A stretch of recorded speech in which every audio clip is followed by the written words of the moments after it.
তো এই বন্ধুর গাড়ি নিয়ে যে মহা মুসিবতে পড়ে গেছিলাম। গাড়িটা খালি নষ্ট হয়, স্টার্ট হয় না। তেল পানি সব আছে, তারপরে শুধু স্টার্ট হয় না। সুন্দর একটা লোকেশনে আসছি।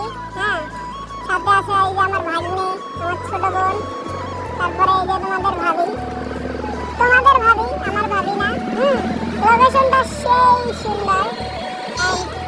এটা হচ্ছে আমাদের গাইবান্ধার সাদুল্লাপুরে। এটা কলেজের সামনে একটা জায়গা, খুবই সুন্দর। এখানে সবাই আসে, ফুচকা পাওয়া যায়। তারপরে বিকেল টাইমে অনেক লোকজন আসে। সুন্দর একটা লোকেশন। আর এইদিকে জায়গাটা মানে অসাধারণ একটা জায়গা। অনেক সুন্দর জায়গা। এই যে এত কিছুর পর আসলাম, কেমন